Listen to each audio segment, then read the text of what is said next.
오늘은 종교개혁 500주년을 기념하는 뜻깊은 해, 또 뜻깊은 날이 됩니다. 이 루터의 그 종교개혁에서부터 시작을 했는데요. 오늘 말씀을 통해서 주님 누구시니까 라고 하는 제목으로 함께 은혜를 나눌 텐데요. 우리가 우리의 심령과 또 교회가 하나님 앞에 어떤 모습이어야 될지를 말씀을 통해서 함께 살피도록 하겠습니다.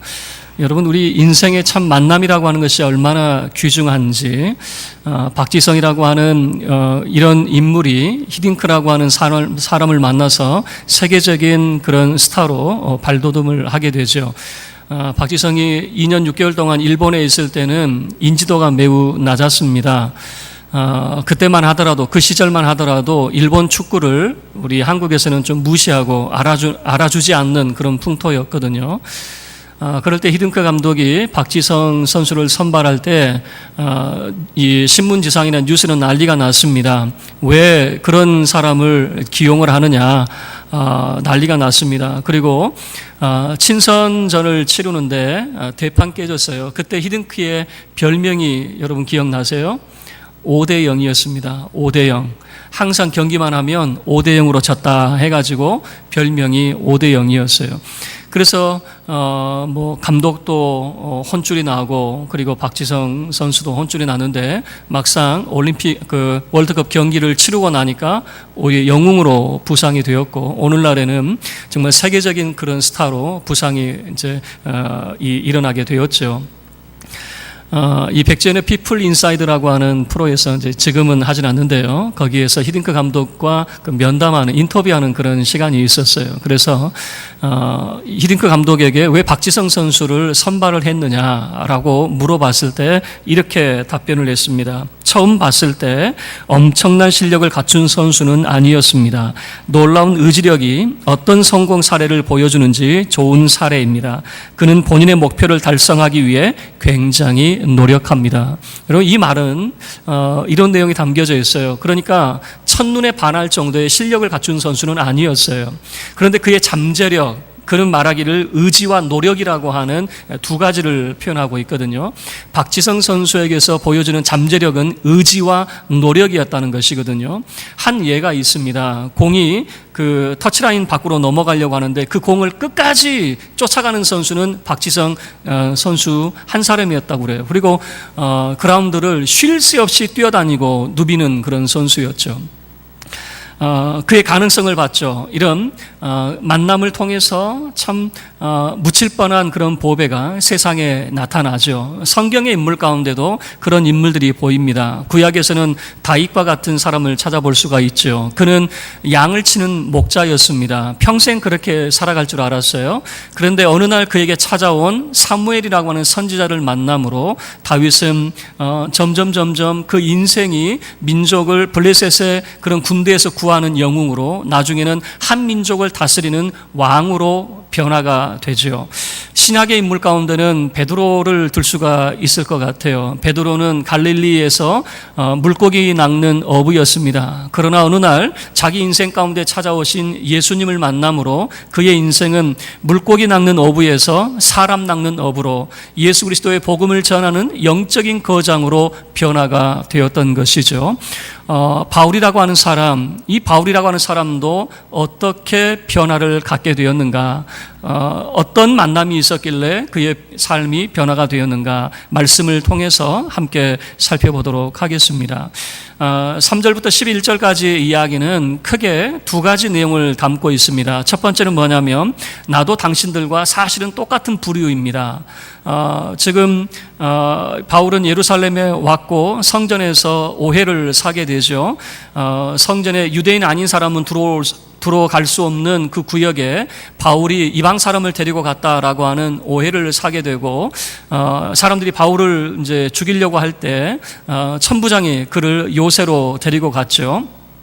자, 그런 상황에서 바울이 이 안토니오 요새 그 계단 위에서 백성들에게 말하는 내용인데, 첫 번째 내용은 사실 나는 여러분들과 똑같은 사람입니다. 두 번째는 뭐냐면, 그러나 달라지는 사건이 있었습니다. 달라지는 계기가 있었다라고 하는 것을 보여주는데, 먼저 3절부터 5절까지 이야기는 나도 사실 여러분과 똑같습니다 라고 하는 것을 보여줍니다.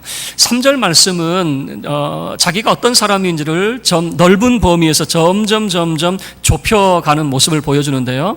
자, 유대인에서 예루살렘이라고 하는 예루살렘에서 가말리엘의 문화생에서 하나님께 대한 열심이라고 하는 점점 이렇게 모아져 가고 있어요. 유대인이라고 하는 폭은 굉장히 넓습니다. 유대인이라고 하는 것을 말하는 건 뭐냐면 이 아브라함의 후손이라고 하는 혈통이 매우 중요하죠.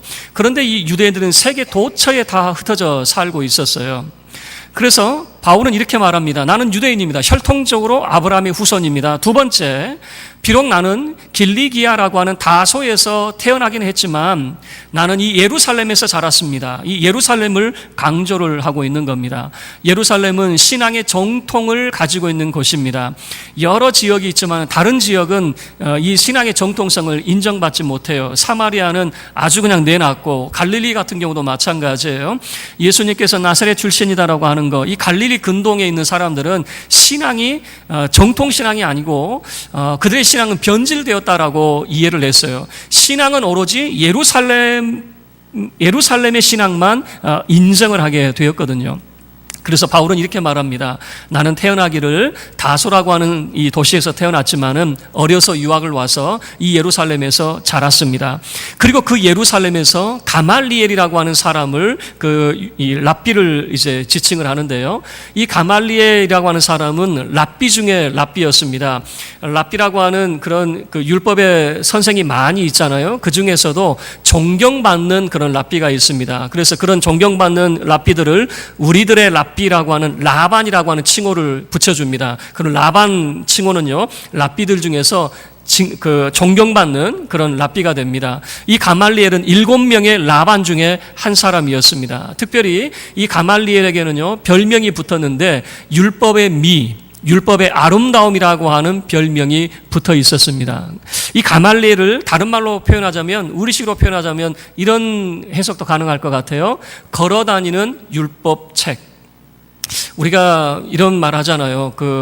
박학다식한 사람들, 무슨 질문을 해도 답변하는 사람을 이렇게 말하죠. 걸어다니는 백과사전이다. 그러니까 이 가말리엘이라고 하는 사람은 살아있는 율법이에요. 그 존재 자체가 율법일 만큼 존경받는 사람인데, 이 바울은 가말리엘의 문화생이어서 정말 이 율법의 엄한 교훈을 받은 사람이어서 점점점 폭이 좁혀져 가고 있죠. 그 중에 3절 마지막은 이렇게 말합니다. 하나님께 대하여 열심이 있는 사람이었다라고 하는 거죠. 이 하나님께 대한 열심이라고 하는 것은 크게 두 가지로 이제 나눠볼 수가 있어요. 열심의 원어적 측면은 뭐냐면 시기심이 있습니다. 그러니까 우리가 사랑을 하더라도 너무 지나치게 사랑하면 시기심이 생기게 되잖아요. 그 일에 열중하고 그 일에 몰두하는 거, 이게 열심이라고 하는 내용입니다. 그런데 이것이 조금 더 지나치는 측면이 강조가 되면 그 열심이 시기심으로, 너무 지나친 열심으로 나타나게 돼요. 그런데 오늘 이 3절 하반절에서 보여주고 있는 열심이라고 하는 것은 지나친 열심을 보여주고 있는 것 같아요. 그래서 이 예수님 시대에, 바울이 살아가던 시대의 열심은 열심당원의 모습을 보여주고 있어요. 자, 이 열심이라고 하는 것이 초창기에는 하나님을 사랑하는 열심과 율법을 수호하고자 하는 열심으로 나타나는데, 예수님 시대 이 후기로 접어들면서는 좀 과하게 나타납니다. 폭력을 행사해서라도 율법을 지켜야 된다라고 하는. 그래서 폭력이 정당화되는 이 열심당원과 같은 열심이 바로 이 3절 하반절에서 보여주고 있는 열심이에요. 자, 이것을 어디서 알 수 있냐면 4절 말씀에서 보여주고 있습니다. 그러니까 너무 지나친 열심, 폭력을 정당화하는 열심이라고 하는 것이 4절에 보여주는데, 이렇게 표현하고 있죠. 내가 이 돌을 박해하여 사람을 죽이기까지 하고, 사람을 죽여요. 여러분, 이 스데반 사건을 지금 말하고 있겠죠. 그런데 너무 지나친 그런 열심을 가지고 있으면요, 사람을 죽이더라도 죄책을 갖지 못하는 거예요. 여러분, 이게 너무 이 종교의 함몰이 되고 신념의 함몰을 하면요, 사람을 죽여도 죄책감을 느끼지 못하는 그런 뭔가 이 폭력을 정당화시켜버리는 그런 현상이 나타나는 거죠. 스데반을 죽이는 그런 일을 했어요. 뿐만 아니라 남녀를 결박하여 옥에 넘겼어요. 여러분, 사람을 죽이고 남녀를 옥에 넘기는 것이 다 무엇에 근거하고 있었냐면 하나님께 대한 열심이었다, 그 말입니다. 그 하나님께 대한 열심이 폭력을 정당화하는 열심이 되어서 예수 믿는 사람들을 모조리 잡아 가두는 일을 했어요. 심지어는 5절 말씀을 보시면 다메섹까지 올라가서 다메섹에 예수 믿는 사람들, 다메섹은 오늘날 시리아 지역을 말합니다. 그러니까 국경을 초월해서라도 예수 믿는 사람들을 싸그리 잡아다가 예루살렘에 끌고 와서 옥에 넘기려고 하는 그런 열심들이 있었다라고 하는 거죠. 그런데 그 일이 개인적인 일탈이었느냐? 그렇지는 않아요. 5절에서 보여주듯이 대제사장과 모든 장로들이 자기의 증인이다라고 하는 그 표현을 통해서 바울이 행하고 있는 것은 개인적인 일탈이 아니라 공적인 그런 행위가 되고 있는 것입니다. 그러니까 이 공식 문서를 통해서 공적인 어떤 이 뭐라고 그럴까요? 이 행위들, 예수 믿는 사람들 잡아 가두는 것은 결코 개인적인 일탈이 아니었다라고 하는 거죠. 바울은 3절부터 5절까지 이렇게 말합니다. 사실 저는 여러분과 똑같은 사람이었습니다. 그런데 왜 달라졌느냐? 왜 달라졌느냐라고 하는 것을 6절부터 이제 11절까지 이제 보여주고 있어요. 바울이 다메섹으로 올라갈 때입니다. 다메섹에 거의 가까이 왔어요. 이 다메섹에 거의 가까이 왔을 때가 한낮이었어요. 정오의 시간이었어요. 그런데 놀라운 것은 뭐냐면 갑자기 큰 빛이 바울을 비추는 겁니다. 바울을 둘러서 큰 빛이 비추는 거예요. 여러분, 한번 생각을 해보세요. 정오의 시간, 대낮의 시간이면요, 햇빛이 얼마나 강한 시간인지 몰라요. 촛불도 한밤중에 밝게 빛나지 대낮에는 촛불이 밝혀 있어도 티도 안 나죠. 그러면 이 빛이 얼마나 밝은 빛이었는가라고 하는 것을 알 수 있겠죠. 다메섹에 가까이 왔을 때 해보다 더 밝은 빛이 갑자기 바울에게 쫙 비치는 겁니다.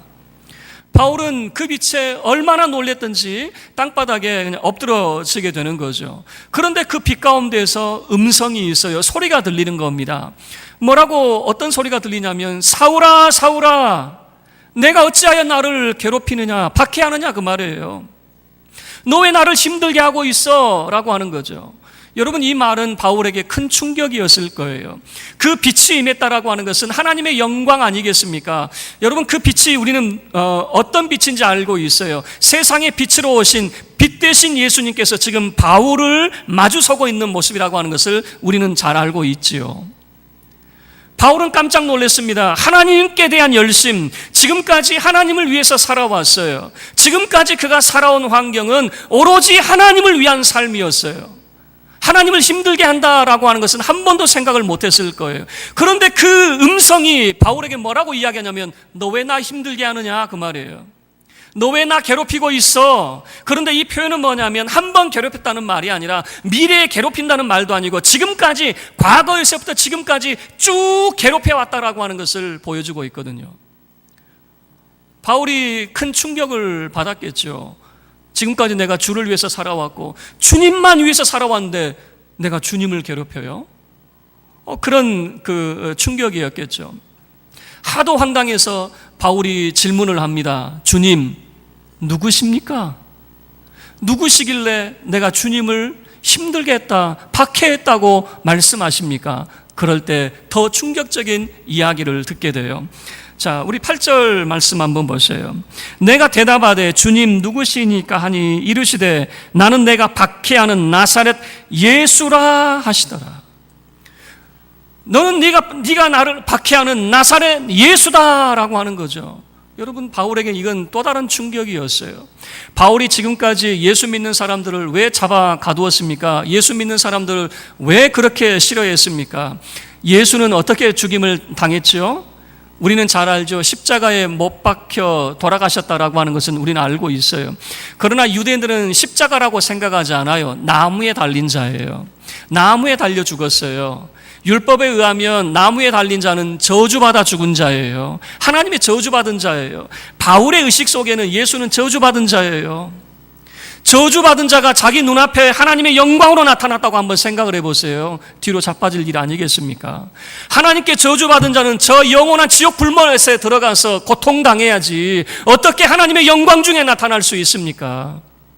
바울은 나사렛 예수다라고 하는 말에 깜짝 놀랐겠죠. 충격을 받았겠죠. 바울은 지금까지 왜 예수 믿는 사람들을 옥에 가두었습니까? 예수는 저주받은 사람인데 예수를 믿는 사람은 똑같이 어리석은 사람 아닙니까? 이 어리석은 사람들을 죄다 감옥에 가두는 거 뭐가 잘못됐습니까?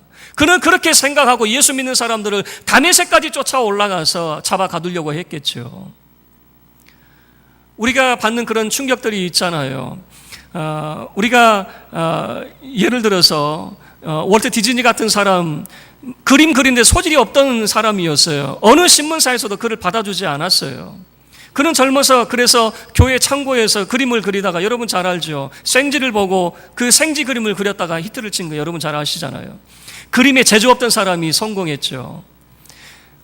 헨리 포드 같은 사람은 그 시대가 말이 마차를 끌어가는 그런 시대였어요. 그때 자동차를 만들었는데 40세에 그는 파산을 했어요. 누가 보더라도 그는 파산한 인생으로 끝날 줄 알았어요. 그런데 웬걸요, 그는 자동차 왕으로 불리게 되었어요.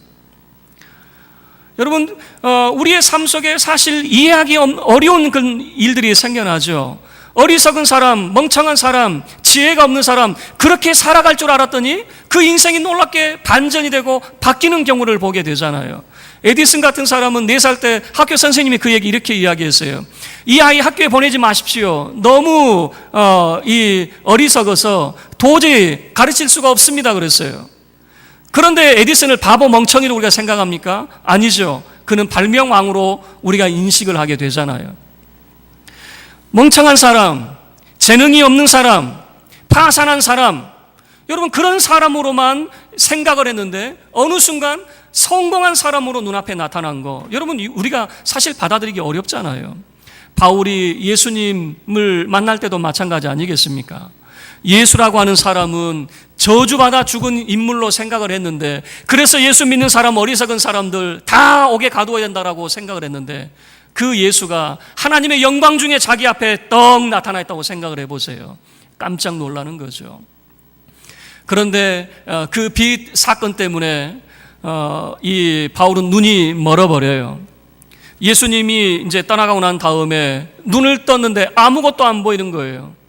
그래서 자기와 함께 했던 사람들에게 차초지정을 물어요. 도대체 이게 어떻게 된 일입니까? 라고 물어봤더니 그 사람들도 그 빛이, 그 강한 빛이 바울을 비쳤다는 것을 봤어요. 그리고 바울이 그 빛 가운데서 뭔가 말하는 것은 봤나 봐요. 그런데 무슨 내용인지는 모르겠다라고 하는 거예요. 그 현장에 똑같이 함께 있었어요. 모든 사람들이 같이 있었어요. 그런데 그 음성은 바울만 그 음성을 듣게 되었던 거죠. 설교 말씀을 들을 때도 똑같은 것 같아요. 똑같은 장소에서 똑같은 말씀을 듣는데 말씀을 받아들이는 것이 다 달라요. 제가 짓궂은 질문을 할 때가 있어요. 오늘 말씀 어땠나요? 물어보면 한참을 생각을 해요. 한참을 생각하는지 어떻게 할까요? 여러분 눈이 위로 올라가요. 위로 올라가면 뻔한 거예요. 지금 생각하고 있는 거예요. 기억이 안 나는 거죠. 그러면 언제부터 기억이 안 나느냐 봤더니 문을 나서는 그 순간부터 기억이 안 나는 거죠. 사실은 여기서는 은혜 받고 아멘 아멘 했는데 문을 나서는 그 순간부터 설마 질문할 줄 몰랐던 거죠.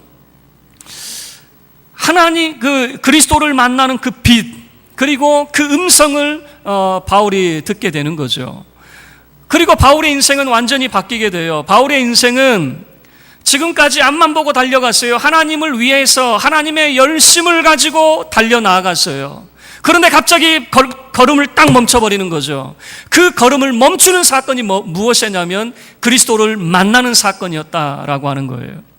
여러분, 우리의 삶 속에서도 주님 누구시니까? 라고 하는 질문이 필요합니다. 그 이유는 무엇이냐면 우리는 하나님께 대한 열심을 가지고 살아왔어요. 뭔가 부지런히 살아왔어요. 그런데 한 번도 우리는 생각하지 않아요. 하나님이 기뻐하실까? 아니면 하나님이 괴로워하실까? 우리는 이 질문까지는 던지지 않는다 그 말이에요. 뭔가 열심히 살아왔고 하나님께서 좋아하시겠지라고만 생각을 했지 하나님이 힘들어하실 거라고는 한 번도 생각을 안 한 거죠. 그래서 주님을 만나는 그 만남이 있어야 돼요. 주님의 빛을 비추는 그런 시간들이 있어야 되겠죠. 주님 누구십니까? 라고 하는 그 질문이 우리 가운데 있어야 돼요. 한국의 교회가 많이 성장이 됐지만 이 질문을 던져야 될 시기가 되었어요. 주님 누구시니까? 여러분, 성장이 우리의 목표가 되어져 버리고 예수가 더 이상 우리 가운데 우리가 관심을 갖지 않는다면 뭔가 문제가 있는 것 아니겠습니까? 우리는 주님을 위해서 지금까지 충성봉사하고 헌신을 했지만 과연 하나님이 기뻐하실까? 이 질문에 대해서 다시 한번, 내가 과연 하나님을 괴롭히는 자였는지 아니면 하나님을 기쁘시게 하는 자였는지 다시 한번 우리 자신을 돌아봐야 될 시기가 되었다라고 하는 것이죠. 말씀을 마치겠습니다.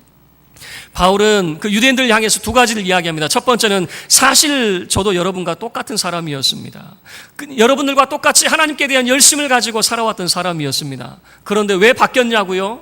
왜 바뀌었냐고 물어보신다면 예수님을 만났기 때문입니다 라고 하는 거죠. 내 인생, 나는 잘 가고 있는 줄 알았는데 그리스도의 빛이 내게 비침으로 그때서야 내가 깨달았습니다. 나는 하나님을 기쁘시게 하는 자가 아니라 하나님을 괴롭히는 자였다라고 하는 것을 나는 그때서야 깨달았습니다. 그리고 이제 내 삶은 하나님을 기쁘시게 하는 자의 삶으로 바뀌었습니다 라고 하는 거죠. 그래서 바울의 인생은 더 이상 사람을 죽이거나 박해하는 자의 인생이 아니라 자기가 맞으면 맞았지, 자기가 수고하면 수고했지, 사람을 죽이는 자가 아니라 사람을 살리는 자의 삶을 살게 되는 것이죠. 어떤 목사님이 한 여집사의 그런 간증을 하더라고요. 한 여집사가 자기에게 찾아오더니 목사님에게 이렇게 말하더래요. 목사님, 제가 하나님을 한번 웃게 해드렸더니 하나님이 제 기도 들어주셨어요. 뭔 뚱딴지 같은 그런 소리인지 그게 뭐냐라고 물어봤더니 이렇게 말하더래요. 자기가 남편을 위해서, 남편의 구원을 위해서 그렇게 기도했어요. 남편이 교회 한번 나오기를 금식 기도하고 철야 기도하면서 그렇게 열심히 하나님 앞에 기도했는데 남편은 꿈쩍도 안 하는 거죠. 그러다 어느 날 새벽 기도 나올 때 남편의 구두가 보이더래요. 그래서 남편의 구두를 가지고 왔어요. 그 새벽 기도 나와가지고 강단에다가 남편의 구두를 딱 올려놓고, 하나님, 이 구두가 먼저 나왔으니 구두의 주인도 나오게 하옵소서. 이렇게 기도했대요. 근데 그렇게 기도하고 난 다음에 보니까 하도 우습다는 거예요. 구두 놓고 기도하고 있는 자기 자신이 너무 우습잖아요. 웃기잖아요. 그래서 다른 기도 하나도 못하고 그 기도 시간 내내 웃다가 돌아갔대요. 자기도 우습고 내가 왜 이런 기도를 했지? 나도 우습고 하나님이 이 모습을 보면 하나님도 하도 어처구니가 없어서 웃지 않을까 뭐 이런 생각을 했겠죠. 그런데 더 놀라운 것은 그 주부터 남편이 따라 나오더라는 거예요. 남편이 따라 나오더니 지금까지 남편이 한 번도 교회 안 빠지고 나오더라는 거예요. 그래서 목사님께 간증하는 내용이, 내가 하나님 한번 웃게 해드렸더니 하나님이 제 소원 들어주셨어요. 이 이야기를 이제 보니, 참, 저도 한참으로 웃었어요. 우리가 주를 위해서 뭔가 열심히 살려고만 노력했지, 하나님을 기쁘시게 해드리려고 하는, 하나님을 웃게 해드리려고 하는 그런 삶의 모습은 잘 보이지 못하는 거죠. 부지런히 살아왔어요. 알아요. 충성되게 살아왔어요. 알아요. 여러분의 삶을 정말 포기해 가면서 교회를 위해서 헌신하셨어요. 알아요. 그러나 우리 또한 하나님 앞에 기도하잖아요. 나 주님의 기쁨 되기 원하네. 하나님을 웃게 해드리는, 하나님을 기쁘시게 하는 우리의 삶이 되기를 우리 또한 기도를 하고 있잖아요. 바울은 이렇게 말했죠. 나도 여러분과 똑같은 사람이었습니다. 하나님께 대한 열심을 가지고 살아왔는데 사람을 죽이고 사람을 옥에 가둬도 죄의식 갖지 못하는, 그게 하나님을 위한 것으로 여기고만 살아왔어요. 다른 사람을 힘들게 해도 이게 다 하나님을 위한 것으로만 생각하고 지금까지 달려왔어요. 그런데 그리스도의 빛이 나를 비칠 때 그때서야 알게 되었어요. 하나님을 기쁘시게 하는 자가 아니라 하나님을 힘들게 하는 자였구나. 그래서 그의 인생이 바뀌었다라고 하는 거죠. 저와 여러분의 삶이 그리스도의 빛 앞에 서기를 바랍니다. 주님 누구시니까?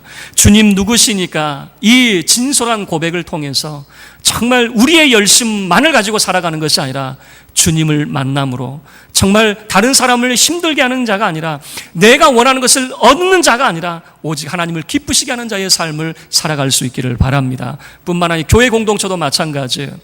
종교개혁 500주년을 맞이하면서 여러분, 우리는 우리의 열심이 아니라 하나님을 위한 열심을 가지고 하나님을 기쁘시게 하는 자의 그런 삶을 살아가는 새로운 각오를 교회 공동체가 다시금 다짐해야 될 것입니다. 하나님을 기쁘시게 하는 우리 믿음의 공동체요 성도들이 다 될 수 있기를 주의 이름으로 축원합니다.